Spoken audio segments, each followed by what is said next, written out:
अजित पवारांच्या राष्ट्रवादीनं पुण्यात आणि पिंपरी चिंचवडमध्ये काँग्रेसला सोबत घेण्याची तयारी केल्याच्या चर्चा सुरू झालेल्या आहेत. नेमका प्रस्ताव काँग्रेसनं दिलाय का अजित पवारांना, का अजित पवार प्रस्ताव देत आहेत, असे अनेक प्रश्न निर्माण झालेले आहेत. आपल्यासोबत काँग्रेसचे शहराध्यक्ष अरविंद शिंदे आहेत. चर्चा सुरू झालेल्या आहेत. पुण्यामध्ये अजित पवारांच्या राष्ट्रवादीसोबत काँग्रेस जाणार, काँग्रेसनं हा प्रस्ताव दिलाय का, अशा काही चर्चा आहेत का, यात काही तथ्य आहे का? विषय असा आहे की गेल्या 2-3 दिवसापासून आम्ही महाविकास आघाडी म्हणून बसतोय, ज्याच्यामध्ये शिवसेना, राष्ट्रवादी, शरद पवार गट आणि काँग्रेस आम्ही आमच्या जागा वाटप, जागा चर्चा या संदर्भामध्ये खूप पुढे गेलेलो आहोत.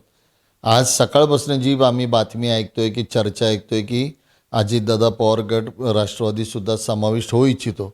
मला माहीत नाही, जर तसं होणार असेल तर पक्षश्रेष्ठी त्याचा निर्णय घेतील. आल्यानंतर तसा प्रस्ताव आल्यानंतर तसा विचार करता येईल. पण सतेज पाटलांनी तुमच्याकडून हा प्रस्ताव दिल्याचं सांगितलं जातंय. तुमच्याशी काही बोलणं झालेलं आहे आणि असा जर प्रस्ताव आला तर शहराध्यक्ष म्हणून तुम्ही त्यासाठी अनुकूल आहात का? अगदी खरं आहे आपलं. जर असा काही प्रस्ताव आला तर त्याचं आकलन केलं जाईल, मीमांसा केली जाईल. पक्षाच्या हितासाठी जो काही निर्णय असेल तो घेतला जाईल.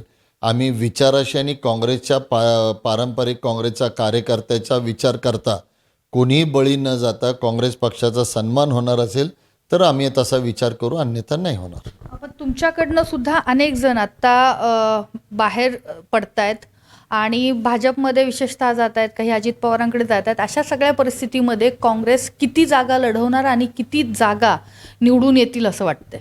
मी आपल्याला पहिलेही सांगितलं, काँग्रेस पक्ष हा विचारांचा पक्ष आहे. निवडणुका आल्या तर असे इकडून तिकडं उड्या मारणारे अनेक असतात आणि ते जात असतात. तो विषय जरी राहिला तर काँग्रेस पक्षाच्या विचाराची एकनिष्ठ राहिलेला कार्यकर्ता आणि त्याचा मतदार आजही अबाधित त्या पुणे शहरामध्ये आहे. आम्ही जिथून निवडून येण्याची क्रायटेरिया असेल त्या संदर्भामध्ये आम्ही आघाडीमध्ये बसणार. निवडून येणाऱ्या क्रायटेरियामध्ये आम्ही कुठेही कॉम्प्रोमाइज करणार नाही. आम्हाला जर वाटत असेल की आम्ही बुलडोज्ड होत असू तर मग आम्ही त्या आघाडीत बसणार नाही. व्हिडिओ जर्नलिस्ट अनिलसह अश्विनी सातोडोके, LS मराठी, पुणे.